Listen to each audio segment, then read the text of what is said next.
Welcome to the eShopperReviews podcast, episode 17. This is the podcast for August 2022. I'm Jen Ip. And I'm Jake McNeil. For those new to this podcast, eShopperReviews is a subreddit on reddit.com where Jake reviews games on the Nintendo Switch platform, and you can find the subreddit at the URL reddit.com/r/eShopperReviews. We currently have over 1,900 reviews and counting, and we are supported by your donations on our Patreon, which you can find at patreon.com/eShopperReviews. This month's sponsors are Andy Miller, Xlane, Johannes, Ilya Zarev, Eli Goodman, Christopher Wolf, Stove, and Gabriel Coronado Medina. Thank you all for helping to keep the reviews coming. Christopher? Christopher? I'm keeping that in. At least Christopher Wolf, I apologize for the mispronunciation of your name. The horrible slander that Jen has besmirched your name with. Hey, at least he was included, okay? Alright, so on to the patron-voted game, Bugsnax? Bugsnax. Bugsnax? Blah, blah, blah, blah. Okay, do you need to take a moment and like, figure out your speech situation there, Jen? Bugsnax. Yeah. Okay. So, this is a game that, when it was first released, it was well known for being one of the early titles on the PlayStation 5. And people joked about it being the big exclusive for the PlayStation 5, which is kind of silly because it's not like a big, like, graphics heavy game or anything like that, at least not as far as I can tell. I don't really know much about it, but this is what our patrons voted for this month, so I suppose I will be reviewing it at some point. Are you excited? I'm curious. I've heard good things. Okay. So, we have a few games for next month's vote. Just a few. Just a few, yeah. I actually added one more than usual for this one. Normally we have 4 to choose from. I was like, let's put 5 in there. Okay, so we have Teenage Mutant Ninja Turtles, the Cowabunga Collection, Chrono Cross, the Radical Dreamers Edition, Portal Companion Collection, and the Stanley Parable Ultra Deluxe, and Pac-Man Collection Plus. All of these are either games or compilations that came out sometime in 2022 that I've not reviewed yet. And all of these are games that are either re-releases or compilations of games that were on prior systems. And I thought I have not reviewed too many compilations that were released this year, so this would be a good change of pace to do something a little different. And especially after Teenage Mutant Ninja Turtles Shredder's Revenge, I knew that the Cowabunga collection, which comes out in August, would be of interest to some people. So I thought, let's make a theme out of it. Let's, run with a bunch of compilations and see what people are interested in. Actually, I'm slightly familiar with the Stanley Parable. Out of all of those, that's the one you're familiar with? Yes, actually, yeah. Come on, you've played Portal. You must have played Portal. I have played Portal. Okay. But it's been such a long time, and it was something that, don't get me wrong, it's a great game, but it just, so much talk about it, that to the point I got a little bit numb to it. But most people, I can understand most that. people don't talk about the Stanley Parable too much. And you must have heard about Pac-Man. Yes. I mean, it's sort of a well-known game, and I'm sure you've probably heard of the Ninja Turtles. Like, all of the stuff in here, except maybe Chrono Cross, because you're too young. Excuse me? But most of these games, I'm sure you've heard of. Pretty much everything here I have played in some form or another. I haven't played all of the games in the Ninja Turtles Cowabunga collection. I've not played all the games in the Pac-Man Collection Plus. But everything else here, I've tried on other platforms. I own a lot of these on other platforms, but not on the Nintendo Switch. And I thought it'd be a good opportunity to see how well they made the transition to Nintendo Switch. And for some of them, I've heard that transition went better than others. Like, I've heard really good things about the port of Portal 1 and 2 to Nintendo Switch. I've heard the Nintendo Switch version of those games is quite possibly the best console version of those games. because they haven't really been actively porting it to new platforms as new platforms comes out. It's kind of strange. On the other hand, I've heard not so great things about Chrono Cross the Radical Dreamers edition, and man, I have complicated feelings about Chrono Cross overall, because one of my favorite games of all time, if not my outright favorite game of all time, is Chrono Trigger. The sequel, not so much. I like it, but I don't love it, and I'll be curious to see how well it transitions to a modern platform. And also, the Radical Dreamers edition includes the first localization ever of the previously Japan-only game Radical Dreamers, which was kind of a sort of sequel to Chrono Trigger that was like a text adventure, but they kind of used that as their inspiration for making Chrono Cross. Really curious to see what that plays like now that we actually have it in English. And even in Japan, it wasn't released on the Super Famicom or any common system on its own where you could just buy a copy now. It was released on their Satellaview service for the Super Famicom, where you could only get that if you were subscriber to the service, and then when the service ended, you couldn't access it anymore. At least that's as I understand it. In any case, you can't buy it today, except now you can as a part of this collection, and I'm babbling, so I'll move on. I figured I'd let you babble. I know, I tend to be verbose. I apologize profusely to our audience. Okay, so we'll talk about the highlights of certain games that you covered in the month of July 2022. Just to note, as always, these are not games necessarily released in July, but games that were reviewed in the last month. And we'll start by talking about noteworthy reviews. Okay. So let's talk about Loud. All right, so 2 of the 3 noteworthy reviews for this month are games that I was sent a review code. And in this case, Loud was provided to me by the very kind folks at Untold Tales. However, I do try to make it a point to be honest in these reviews, and while often the games that I'm given as review codes I just happen to really enjoy, Loud I just could not... I couldn't work up the enthusiasm for. I really wanted to like it. I liked the premise behind it. They bill this as being like a cross between Life is Strange and Guitar Hero. And I see the comparisons to Guitar Hero. It's a music rhythm game. It's, hit the note once it hits the center kind of thing. I don't see the comparison to Life is Strange. Life is Strange is a really well-made graphic adventure style game, and I haven't reviewed the Nintendo Switch version of one of the Life is Strange games is out, I believe, but I've played them before. They're very good. This game, I just felt like it tried to emphasize its story, but there was no story there.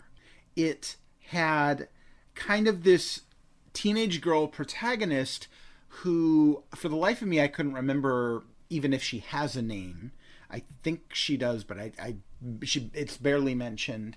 I only recall like a few of her friends were mentioned offhand by name, and at one point in the story there's some sort of unspecified disagreement or argument that they have, but it's like they don't even go into specifics on that, and everything is so vague, and the way that this girl talks, it sounds so much like an adult writing this is what teenagers sound like kind of thing. Yeah. And, hello there, fellow youths, that kind of thing. And it made it so difficult to get into the story. And it's like, okay, well, there's a music rhythm game here, but all of the music in this is unlicensed, unmemorable. Like, it's not bad, but it's just, it doesn't strike a chord with me, no pun intended. And it's just like, without a story to get into and without music I can get into, what is there even here?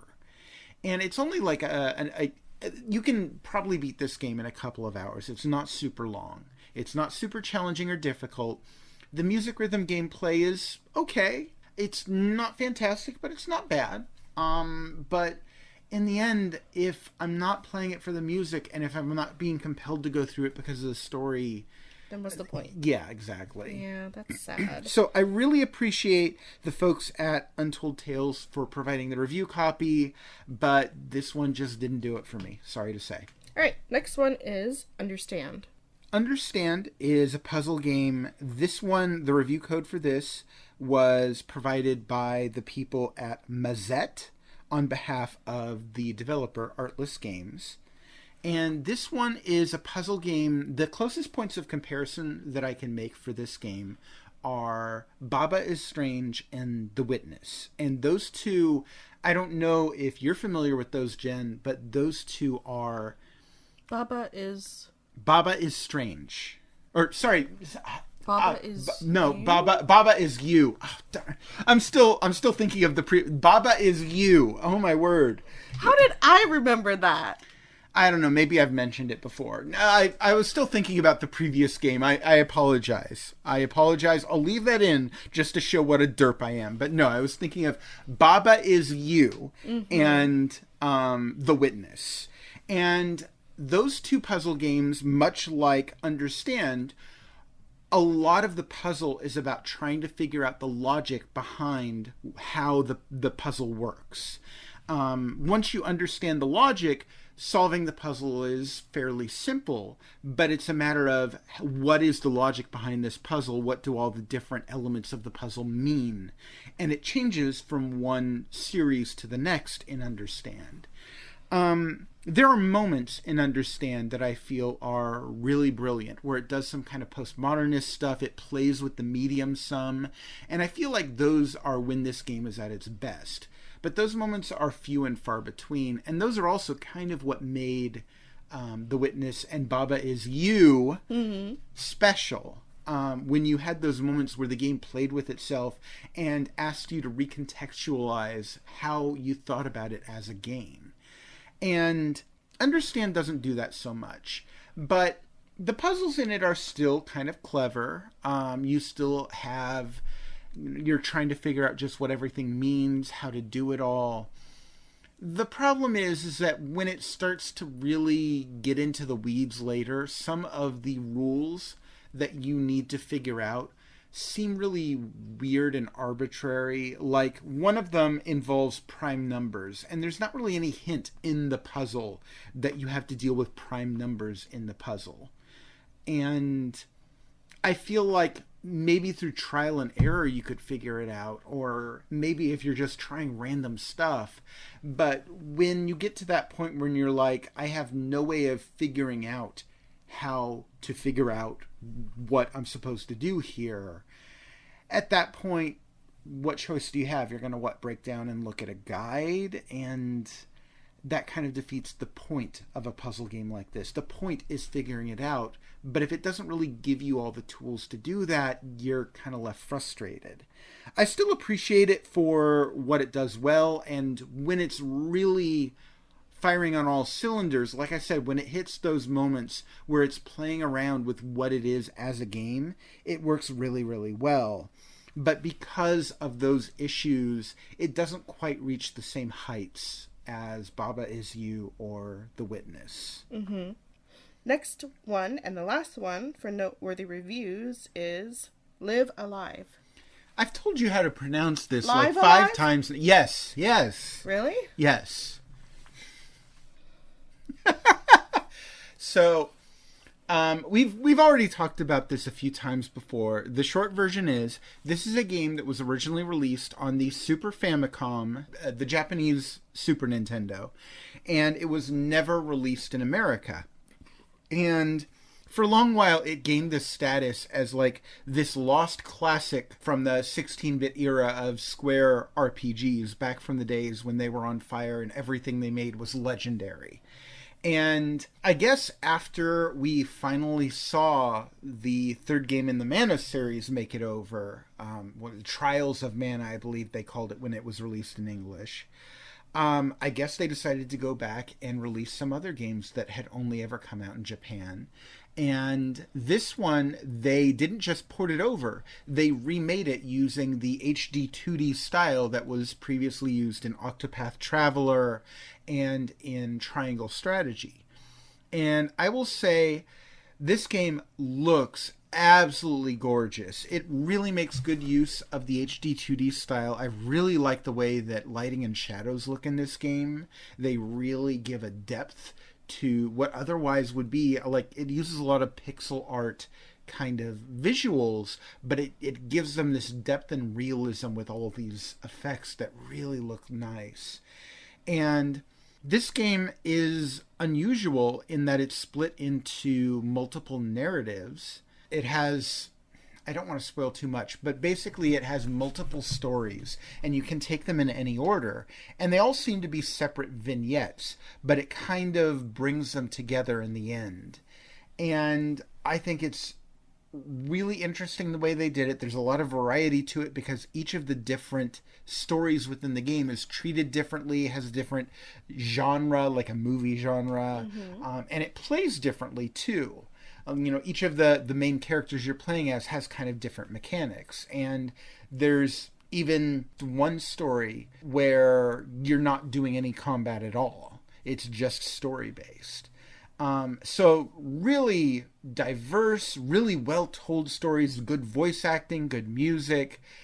The one issue that I had with this game that kind of kept it from being in my best games for the month is I'm not a fan of the RPG mechanics in the game. I'm not a fan of the combat specifically because it doesn't really give you enough information about the characters so that you can make use of the strategy RPG style gameplay and actually approach it with some degree of strategy. You just kind of have to guess at what the enemies are capable of or what they're going to be doing. And while that's not necessarily horrible, I feel like if you're going to go through the effort of making a strategy-based gameplay, you should give players the opportunity to actually put thought into their strategy. And I feel like this game doesn't do a good enough job of that.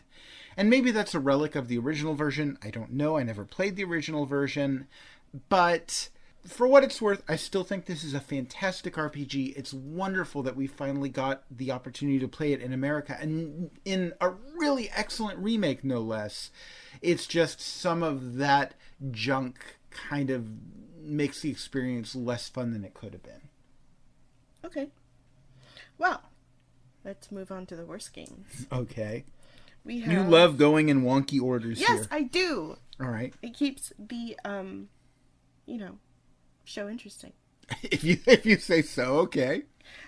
So, worst games. You only have two. Yes, I do. The first one is Dungeon Solver. Dungeon Solver is probably the worst game that I played over the course of the last month, and it is a puzzle game where you're moving tiles, and each tile represents a different character, like a D&D style character. You have a wizard, you have a warrior.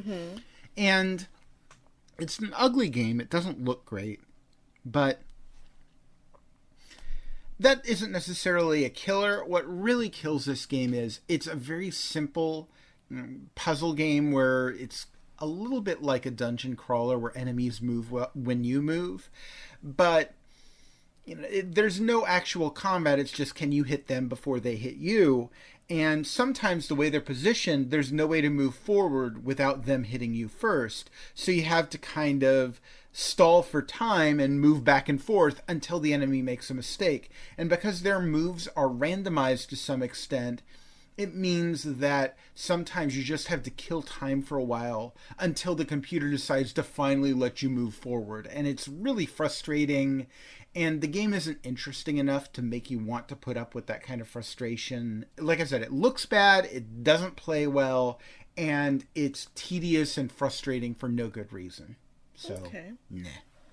All right, and then the second one in that category is Sakura in Gameland. This one is a pretty poorly made pixel art style platformer. Again, looks bad. Like, I understand some people are into pixel art stuff, some people are not. But even if you are into pixel art stuff, this is super repetitive. The designs are not particularly compelling. The gameplay is tedious and boring. It's overall uninspired. There's just nothing here to make you want to play it. Aside from maybe if the game can fool you into thinking this is another one of those great pixel art platformers. Like, there are a lot of retro style platformers that are actually really good. Yeah, this is not one of those. Don't be fooled into getting this. It's not charming. It's not quaint. It's just bad. That bad? Yeah, it's just bad. Wow. Okay, so moving on to the best games. We have Flip On.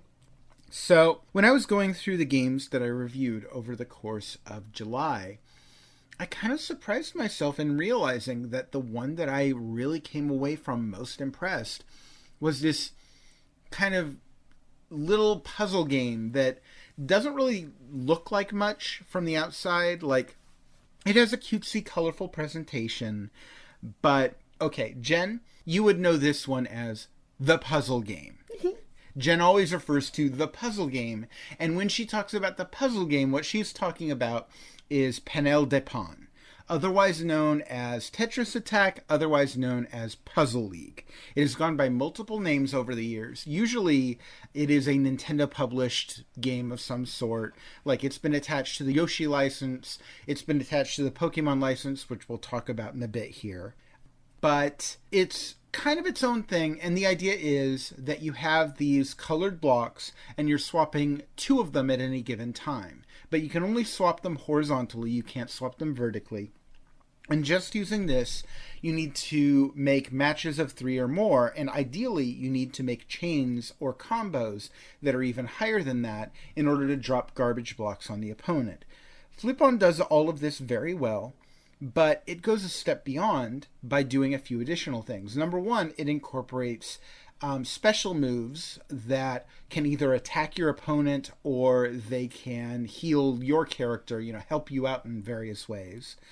And in addition to that, it has 4-player gameplay. And I don't like the presentation in this one as much as I like Panel de Pon and Tetris Attack. I think those two, the music, the visuals, just really hit a perfect point there. But outside of that, this is a really, really excellent version of that formula. And if you're looking for a modern take on one of the best puzzle games ever made, Flip-On is great. It doesn't look like much, the music isn't very memorable, the characters are forgettable, but the actual gameplay itself is fantastic. Okay. The last one is Klonoa Fantasy Reverie Series. This was the patron-voted game for the month of July. Mm-hmm. Or the month of June. I'm not sure how we count it. Okay, it was last month's patron-voted game. We'll put it that way. And I've already talked about this quite a bit before, but the short version is this. It is a combination of remakes of Klonoa and Klonoa 2. Klonoa originally came out on the original PlayStation, and Klonoa 2 originally came out on the PlayStation 2. This game includes both of those games, and they are modern remakes of them. And they're still kind of a bit retro, like the visuals in Klonoa 1 in particular are a little archaic even though they are remade. But even with that being the case, the actual game design here is brilliant. The level design is excellent. They do some really creative use of the 2.5D gameplay where you're technically playing on a 2D plane, but things exist on a 3D scale. So you'll have objects coming out of the background or doing kind of weird stuff like that. You'll have objects coming out of the background at you and doing all kinds of different stuff with the fact that this is a 3D game. And I don't think even to this day that many games utilize this mechanic as well as Klonoa and Klonoa 2 did. There were a few back in the day because they were experimenting with 3D and wanted to try some different stuff with it, but not too many modern games do this.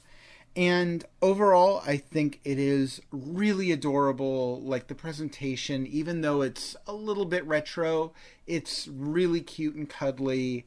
And they're just two great games, and it makes for an overall great collection. Okay. So, let's talk about the releases for the Nintendo Switch Online expansion packs. You skipped one. I did? Little Missy going out of order, and you messed yourself up. There's no other ones. Yes, there is. There's only 2 best games. Oh, Hidden Gems. Yeah. Oh, Oh, yeah. Oopsies. Okay, That's staying in too, by the way. Yeah, you wanna get silly with the order here. You're gonna keep your goofs too. Because the Hidden Gems are. Oh, the Hidden Gems are. The Hidden Gems. We'll start with Ruined King, a League of Legends story. So, I think I mentioned in my review, I have never played League of Legends. I'm not a League of Legends fan. Neither am I. That's not to say that I think that it's a bad game. I can't say that because I've never played it. This game is a spin-off of League of Legends, and to some extent, it kind of seems like it's behaving like you know something about the story and characters from that game. So if you haven't played League of Legends, you might feel a bit left out at the start of this, at least, until you start to get used to the characters. But it's worth sticking with it because it is a really well-told story. And this is made by the same developer who made Battle Chasers Night War, I think it was called.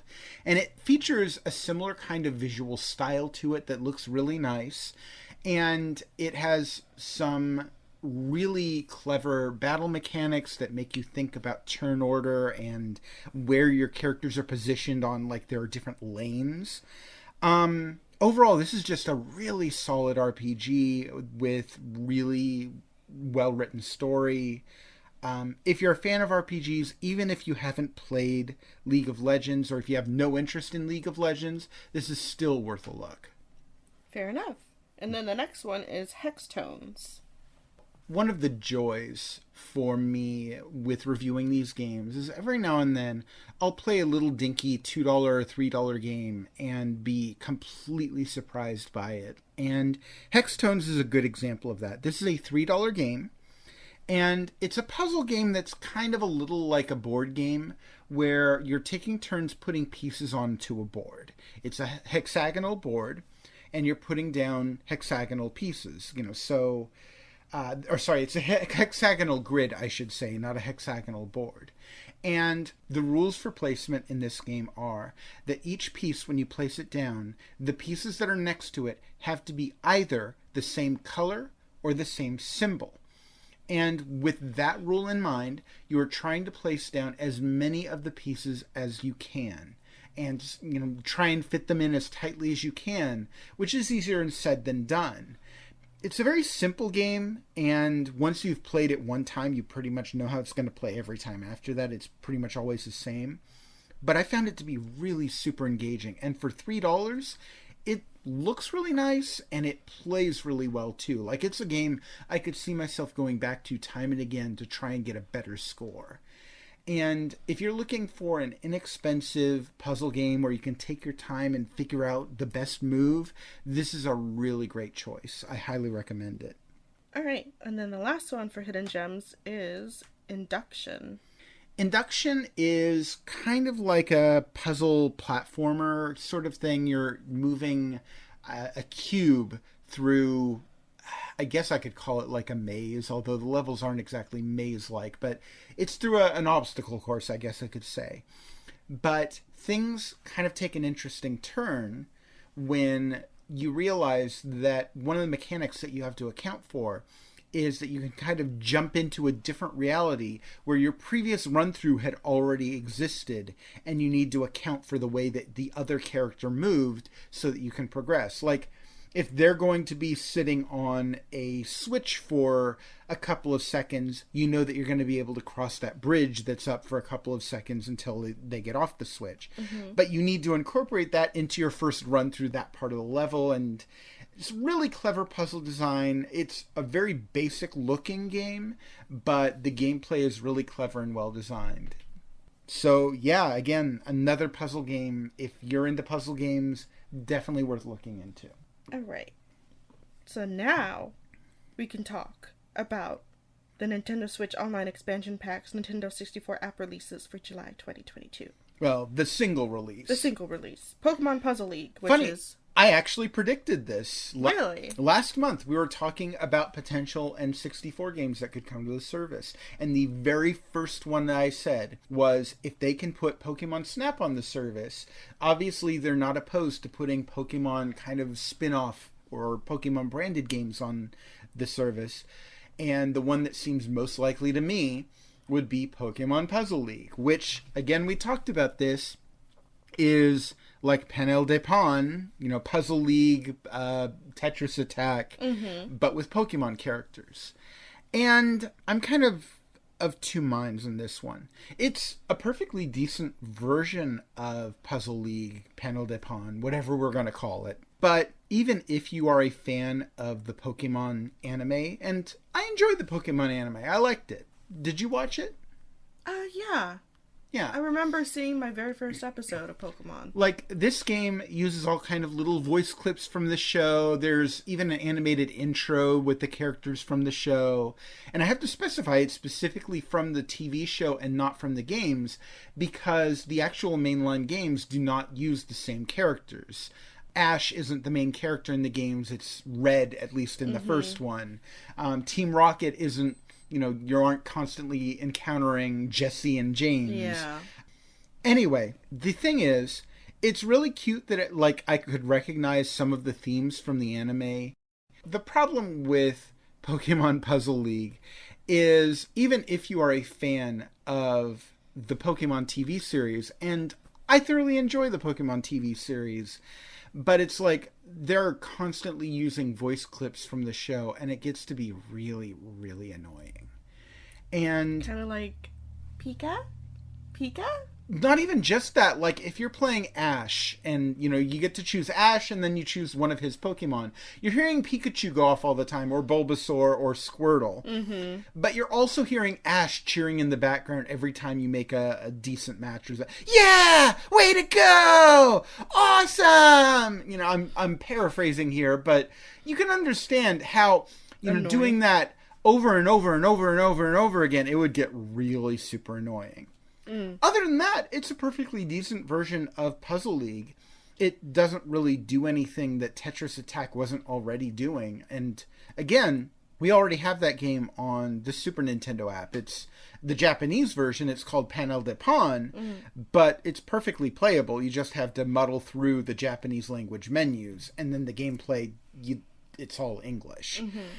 The one thing that Pokemon Puzzle League adds is, in the puzzle mode, you can create your own puzzles and save them and, I don't know, maybe hassle your friends or roommates or whatever with them. Oh, can you solve this one? Although, really, I think what most people do is probably what I did with it, which is try and create the biggest chain possible that doesn't auto-resolve when you start the level. Like, you have to actually make one switch and then everything falls into place. Yeah. That's fun. I hate it when you do that. Well, I'm talking about creating a puzzle where it's set up to do that. Yeah, when you make those moves against me, it's not fun. Anyway, and then the Nintendo app and Super Nintendo app releases for July 2022 is Deva Story 6, Imperial of Nasartia, Fighter's History, and Kirby's Avalanche. Oh, man, I am not super thrilled with the releases this month. Why? Probably the best of these three, I think, is Kirby's Avalanche, which is good. The problem is, Kirby's Avalanche, much like Pokemon Puzzle League, is based on a puzzle game that is already on the Nintendo Switch online Super Nintendo app. That game is Puyo Puyo. And we have Puyo Puyo 2 on the Super Nintendo app. It's a perfectly decent Puyo Puyo game.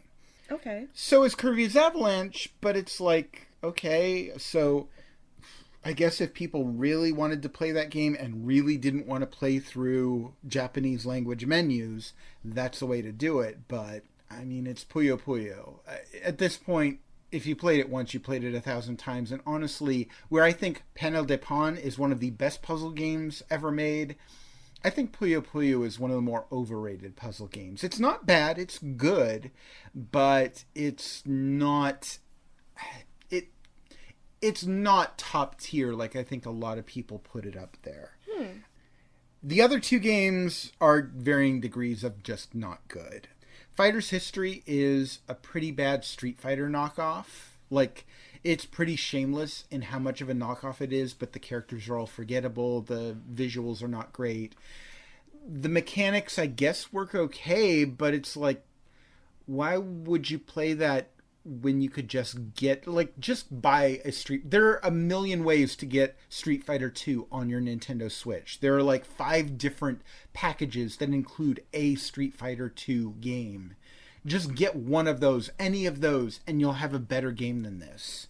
And the final game, Daiva, I'm not sure the pronunciation. It's a Japanese import, like it's an untranslated game, which makes it more confusing than it needs to be. But basically you're flying around from planet to planet, and once you get to a planet, you are playing kind of an auto-scrolling action platformer stage, but it's really janky, it's not really well designed, it's not very fun, there's not enough variety, it's just not very good. And I have to wonder, out of all the games Nintendo could have chosen to bring out on the app, why did they bring this untranslated game that's not very good? Why bother with something that's not good in the first place? They have other games in their back catalog that they have yet to bring to the service that are actually good. Where the heck is Star Tropics 2? Where's Yoshi's Cookie? And that's just reaching into Nintendo-owned stuff. Where is Super Mario RPG, for goodness sake? One of the best RPGs of the Super Nintendo era, and we still don't have it on the app. And then, if you include third-party games, you know, where the heck is Chrono Trigger? Where's Final Fantasy? Well, I'll tell you where those are. Those are, you know, Square Enix has locked those away and will only release them when they feel like they can sell them. But even if we put that aside, okay, we've already gotten one of the Ninja Gaiden games on the Nintendo Entertainment System app. Where are the other two? The other, Ninja Gaiden 2 is generally considered to be one of the best action platformers on the NES. It's freaking unfair as heck. It's Super Nintendo hard, but like, you know, that's what the rewind feature is for. Mm-hmm. Why haven't we gotten it yet? We got the first one. Why didn't we get the second one? And instead we're getting this weird untranslated Japanese trash. I don't know what's going through the minds at Nintendo, but yeah, I'm not super thrilled with this month's releases. I mean, the best games to come out on Nintendo Switch Online this month, as of this recording, I don't know. They still might release something on the Genesis app that's super great, but unless they do that, the best releases we've got this month are a pair of puzzle games that we kind of already had on the app. Okay, speaking of puzzle games, though, what is your favorite puzzle game? Depends how we define puzzle game. Because if we're talking about the classic, like, Tetris-style puzzle game, like Falling Block or color matching, I've already mentioned it a gazillion times in this episode. Panel de Pon is pretty much as good as it gets, I feel. But if we expand how we define puzzle, like if we include first-person puzzle games, like Portal, then we got to talk about Portal, Yeah. If we're talking about more abstract or like character-based puzzle games, well, then we got to talk about Baba Is You. Ooh, that's a good one. Yeah. Or what if we're including Picross and Sudoku games? There's a million of those, and Sudoku is tons of fun. Picross is tons of fun. I'm not sure that there's any one of those that stands out above the rest. Like, I've played so many Picross and Sudoku games, I couldn't even begin to name them all. But I really, really thoroughly enjoy Picross and Sudoku. But those are almost like a genre unto itself at this point. There's so many games like that. I agree. I will also say, as much as I appreciate Tetris for what it is, I like it. I think it's one of the most influential video games of all time. I'm not as big a fan of it as I am of Panel de Pon. However, I will say Tetris Effect Connected is just an absolutely beautiful experience. They did things with the audiovisual experience in that game that elevate Tetris in ways that puzzle games rarely are elevated. And while I'm on that topic, another one that I actually really enjoy the gameplay of, even more than Tetris, is Lumines. So those would be my picks for best puzzle games. What about you, Jen? I really did enjoy Portal. I really not just enjoyed the puzzle aspect of it, but the characters are memorable. Did you ever play Portal 2? I don't know if I did. Okay, so the best way I think to tell if you'd played Portal 2 is at the beginning of Portal 2, you meet a completely different character who's kind of this little robotic ball named Wheatley. And he's kind of, he has like a British voice, sort of, like I think he's portrayed by a British voice actor. And he's kind of a little absent-minded, and the beginning of the game, you're kind of in the same facility as the first game, but everything is falling apart and vines are growing everywhere. I don't remember if I did. If that's the case, it sounds like maybe you haven't played it. In which case, if you really enjoyed Portal, Portal 2 is in some ways even better. Mm-hmm. And it has co-op. Well, no, I should specify. It has a co-op mode that is completely separate from the campaign mode. Ooh. Like, you play a completely different pair of characters in the co-op mode. You're like a pair of robotic characters who GLaDOS is kind of torturing, and, well, because that's what GLaDOS does, is torture using tests. Yes. And also kind of referring to them throughout the entire thing like they're idiots, which they kind of are. Mm-hmm. So, given that I know you like your co-op, and you've just mentioned how you like Portal, Portal 2 seems like a no-brainer for you. I also really enjoyed, like, the puzzle dungeons in Breath of the Wild. I liked how it was a breath of fresh air. You know, I hadn't thought about that. When I think of puzzle games, I think of games that are strictly puzzle games. But you are right that those portions of Breath of the Wild are basically a puzzle game unto themselves. Mm-hmm. And some of those are really, really well designed. Oh, yes. Yes. I think when you get them at their best, no one, absolutely no one, does game design like Nintendo. Mm-hmm. Especially when you're talking about level design, that's one of their real strengths. They have incredibly good level design. Okay, so you spoke about wanting, what is it, Super Mario RPG? Yes. What would you say makes a good RPG? I think in order to even talk about that, we need to talk about what even defines an RPG. Because role-playing game. Well, yes, I know what it means. I know what the... Thank you, Jen. You're welcome. For our listeners who didn't know what an RPG is, right? Because, like, there's some people who will look at a game like Borderlands, for example, and they'll say, that's not an RPG. And there are other people who look at that and go, of course it's an RPG. You have equipment that you equip. You have stats that you need to keep track of. There's a skill tree. You have quests that you go on. There are side quests and main quests. How is that not an RPG? There are some people who will look at... And this is why I have such a wide range of games that are under my action RPG category, because there's a lot of gray area there. So are we talking about including all of that? Or are we talking about just turn-based? I think an RPG should be you are inhabiting a role. But see, even that raises the question. Does that mean that it has to be a character you've created? Or... just a character. It could be a character that you've created or a character that is part of the lore. Well, that's almost every video game. Then Super Mario Brothers is an RPG. Okay, however... Okay, please continue. I also think that it needs to have a very heavy story. By heavy, you mean the story needs to play a large part of the game? Yes. Okay. I also believe that side quests are kind of the bread and butter. When people talk about Skyrim, people also talk about like the side quests and stuff and how it pairs with the main storyline. Mm-hmm. When people talk about Fallout, they talk about the storyline as well.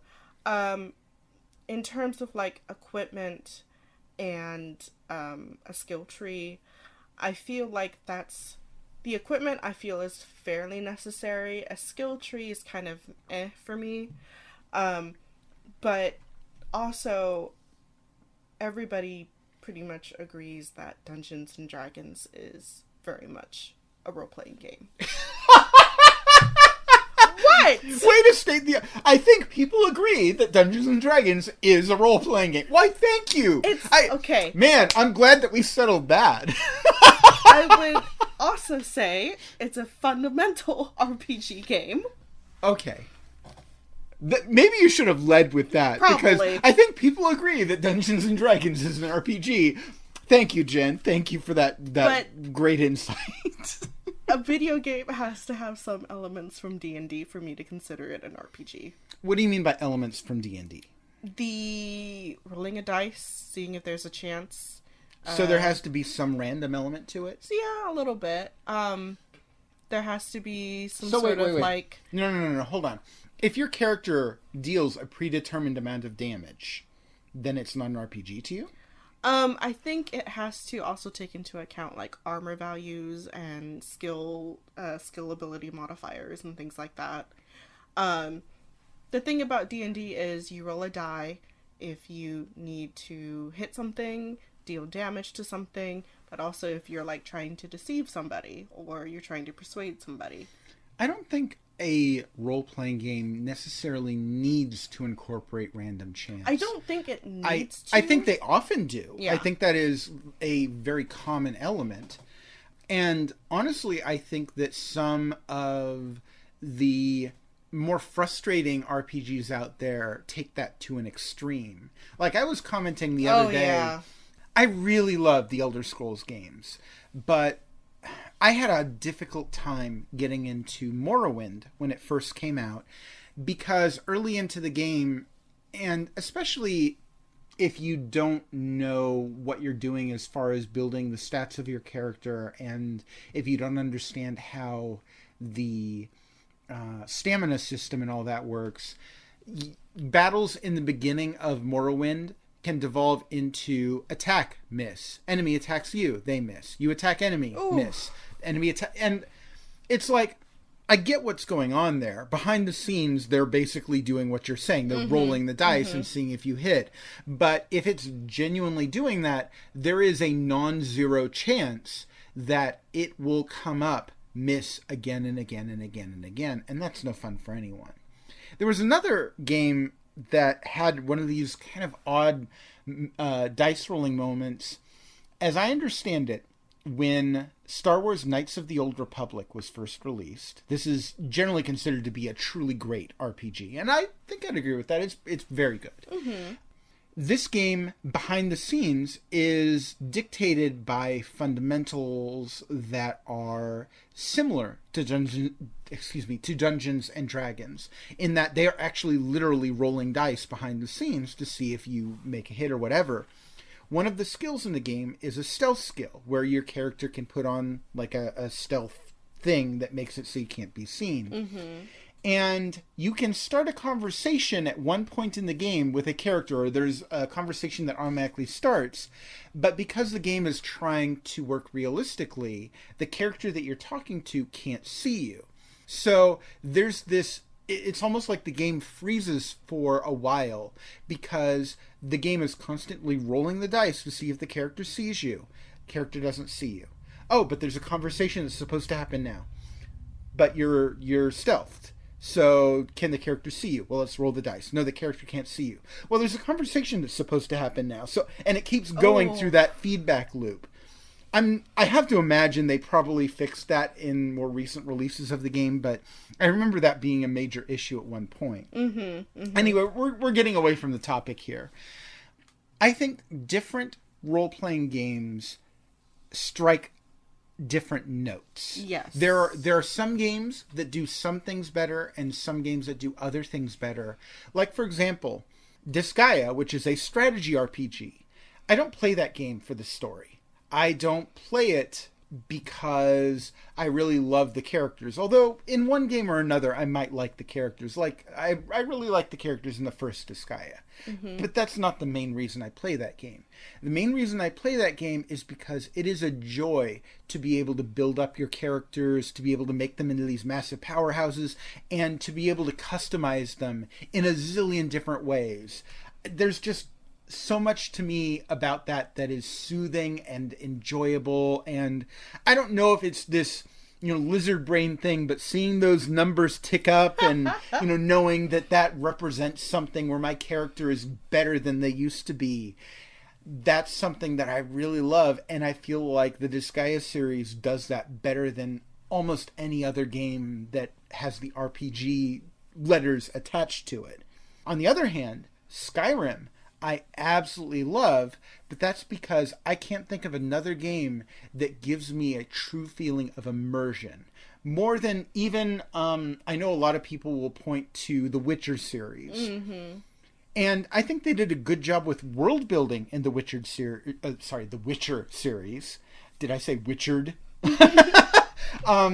In the Witcher series, they did a really excellent job with world building, but I don't really feel like the player, is a part of that world. I feel like I am playing in the role of Geralt as he moves through this really well-designed world. Yeah. Skyrim, on the other hand, it feels like this is me. I'm living in this world. I'm living my life in this world the way I want to. I can go anywhere, do anything, be anything. And I feel like more than any other game in that genre, the Elder Scrolls games in general do that very well. But Skyrim, I feel like made it a lot more user-friendly than... Well, it made it more user-friendly than Oblivion, which in turn was more user-friendly than Morrowind. Now, I think Morrowind, the story in that game, blows the two sequels out of the water. The story in Morrowind is incredible. But that game has not aged well. All sorts of loading. Everything is textual instead of, spoken. Mm-hmm. And Oblivion is a good step in the direction of being user-friendly, but it's also much more bland. And I feel like Skyrim is kind of happy in between. Or actually, it's even more user-friendly than Oblivion, but it has a better story and a better world, a more interesting world.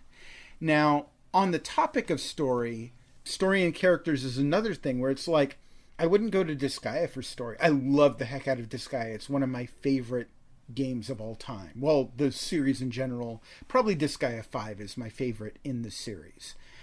I really love Skyrim. It's one of my favorite games of all time. But that's not really a game I would go to for characters and story. If I'm looking at a game for characters and story, my mind goes to... Well, Chrono Trigger is the big one in my mind. I love the characters in that game. Of course, the excellent soundtrack is one of the other things that I can't get away from. It's like a part of me now. It's so good. It makes me happy just thinking about it. But that's also tied into the characters. When I think of the music, I think of the wonderful characters, and I think of the great story. Flip it around, going to more modern games. Here's one of these games where you can kind of consider it an RPG, but it's also kind of odd to consider it that because there's no combat in this game, is Disco Elysium. Really incredibly well-written story in this game. Really great characters, and is a very mature story too. Like, obviously, when people say mature, sometimes they're referring to, there's, sex, drugs, violence, that kind of stuff. And yeah, there is in this game, but it's also just really impeccably well written. Another game that's kind of more modern with a really good story. I mean, okay, obviously everyone's going to point to the Witcher games, but another one I think not enough people talk about is the Divinity games. Really excellent story in those games. What about you, Jen? When you think of games that are kind of the pinnacle of the RPG genre, what comes to your mind? So my few favorites, Skyrim definitely, but I think it's almost coming up to 15 years old. Yeah, it's definitely getting up in age. And I feel like so many people have contributed to the game via mods and all that stuff that it's kind of become its own thing. To Skyrim, yeah. Yeah, to Skyrim. Well, so much so that they actually made that one of the main features in the, the anniversary edition, one of the re-releases of the game.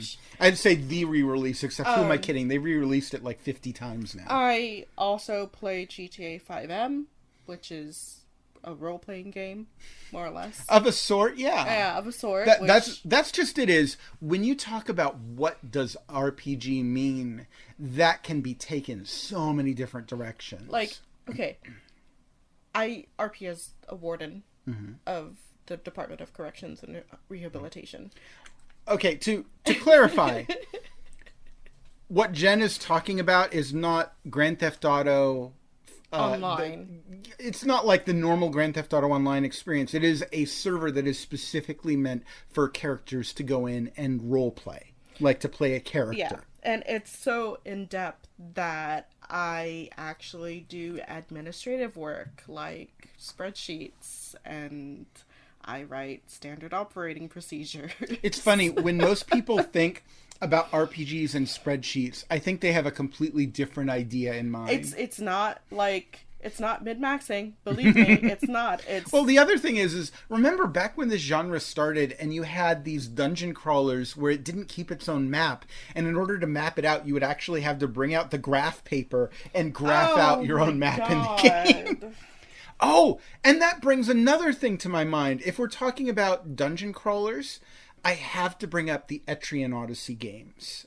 These ones where you are literally drawing your own map as you go through the game, but it makes it user-friendly to do it, and it makes it a part of the experience. Like, a part of why you're exploring in the game is to chart out territories and show on the map where things are, and it has little icons that you can drag onto the map with the touch screen to indicate where, oh, this is where a serious, bad enemy is, or, here's where a treasure chest I can't access now, but we'll have to come back to later, or here's the switch and here's the door and I need to find the path between them. Man, I cannot say enough good things about the Etrian Odyssey games. I really want to see, I think it's Atlas publishes these games. I really want to see them bring this to a modern platform because as I understand it, I think they're only on the Nintendo DS and Nintendo 3DS. But they're really incredible games. And the funny thing is, the closest thing that I've found to these games on the Nintendo Switch are ecchi games. This is Moero Crystal H and Moero Chronicle. Between the two, Moero Crystal H is the better one. And it's like, I would recommend these games to so many people except, the exploitation, the objectification in these games is really, like, you will never want to play these games in front of another human being. The moment you do, you will just feel like the biggest jerk in history. And it's such a shame because they are really good games. Well, at least Moero Crystal H is. Chronicle is okay, but Moero Crystal H is as close as we've gotten to Etrian Odyssey on the Nintendo Switch. It's just, you gotta put up with the embarrassing amounts of scantily clad boobies to deal with it. Okay. Anyway, I'm sorry to interrupt. We were talking about, like, graphing things out, and that got me off onto a tangent.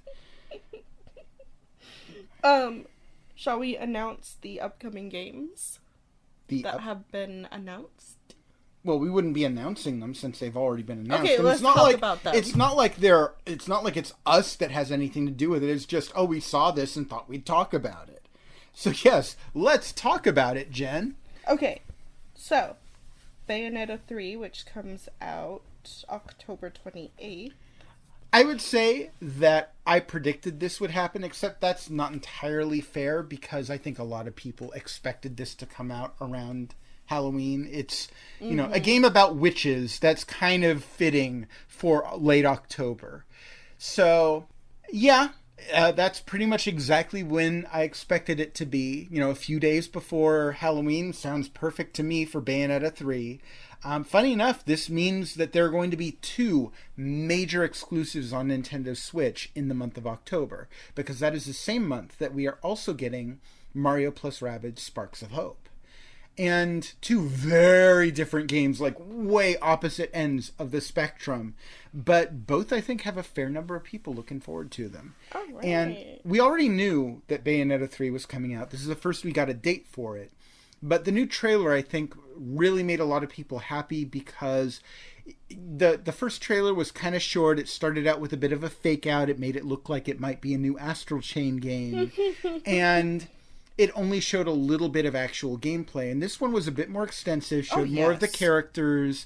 You know, you got a really good feel for Bayonetta's kind of, I don't know how to... snarky personality. Yeah. It's definitely got its own... It's dancing to the beat of its own drummer, what can I say? And if you're okay with that, that's fine. I know that they announced recently that they're going to have... I don't recall the name of it, but it's something like Innocent Angel mode or something, which is basically, traditionally, in the Bayonetta games, the way that her magic in the games works is that she has a weird kind of hair magic. When she summons a demon, it's often taking shape using a manipulation of her own hair that she's kind of controlling. And in order to have that much hair in action, her outfit is technically made out of her own hair. So when she's... Yeah, I know it's really weird. Jen's giving me a weird look right now. Okay. Anyway, so in the games, traditionally, when she's using all of her funky, you know, I'm summoning demons and stuff magic, she does this by doing a little dance, and her hair kind of swirls around her, and her clothes come off because her clothes are made by her hair. They're made out of her hair. Okay. The games never actually show any... nudity. Well, they never show any of the bits that would get it to be, like, X-rated. But it's definitely heavily implied. And this is an element that a lot of people are kind of uncomfortable with the Bayonetta series about. And apparently the folks behind Bayonetta took notice of this and said, okay, for you people who have a problem with these games because it has a naked girl in it, we've done this for you. We've made a game mode where her clothes stay on. Which, now that I'm saying it out loud, sounds even more ridiculous that they... You and I could have a whole conversation about the sexual politics of Bayonetta. It's really interesting, and there are multiple ways to look at it. Like, on the one hand, the fact that there's a girl in the game who's constantly dancing and doing cheesecake poses and nearly naked a lot of the time, you could look at that and say that's super exploitative. And kind of. But the other side of it is that Bayonetta, more than pretty much any character in the series, is absolutely full of agency. And she is using that element of her nature against her enemies. I guess you could argue she's using it as a distraction, but she is perfectly comfortable in her own body. She's not stripping for the sake of the audience. You know, she's not doing this just to please the audience. She's doing this for the sake of attacking enemies, and she's taking some pleasure out of tormenting her enemies using these attacks.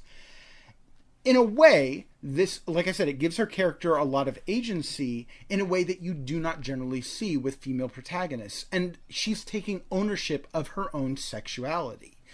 There are a lot of guys in the game that all go after her because she's an attractive woman, and she's having none of that. You know, she's always shutting down guys in these games and taking quite a lot of pleasure teasing them. And, you know, again, I feel like this runs counter to the narrative that, oh, she's just there to give players, you know, something, you know, sexy to look at. And it's like, there's an argument to be made there, sure, but there's also a counter argument that that's just a part of who she is, and she's not doing this for anyone. I think it's interesting. I think it kind of gets us to re-examine the question of, is sexuality inherently exploitative? I don't know. I'm sure that more intelligent people than me could talk about this topic in depth. But for people who want to avoid it entirely, there's now a game mode for you where you don't need to deal with it at all, apparently. Okay. Congratulations. You're welcome. So coming summer 2022 is Kirby's Dream Buffet. I loved that trailer. Yeah, I was gonna say, you loved that trailer. Oh, yes. Oh, I mean, yes. to be perfectly honest, I really liked it too. I feel like a lot of people don't seem to understand that smaller Kirby games are always being pumped out by HAL Laboratories. They have like a couple of them every year. And so there were a lot of people that were shocked, just shocked. Oh my goodness, we just had a major 3D Kirby game, possibly the best game the Kirby series has ever seen. How could they put out another Kirby game so quickly? Well, they're always putting out like little side like party games or, you know, kind of weird experimental Kirby games. And this one, it looks like it's kind of this weird combination of like a racing game and like Katamari Damacy, where you're trying to run over the most snacks as you can while getting to the end, and then they weigh you to see which character weighs the most. And oh my God. Oh, it's adorable. The way that the desserts in this game look is absolutely delicious. Like, Jen was whining as we were watching this about how hungry this was making her, how much she wanted to... Just don't play this game while hungry. Or if you are, just have like a piece of cake or something nearby. I'm really looking forward to this. This looks like it's going to be a super fun party game. Yeah, I'm delighted. I think that Kirby is having a great year this year, despite that technically this is only the second Kirby game to come out this year. I mean, not counting all of the Nintendo Switch Online, you know, the non-virtual console stuff. Right. So, that wraps things up for this month's eShopperReviews podcast. Again, we want to thank all of our patrons on Patreon for contributing. Patreon donors are the first ones to gain access to these podcasts, and if you are interested in becoming a donor, please check out our Patreon page at patreon.com/eShopperReviews.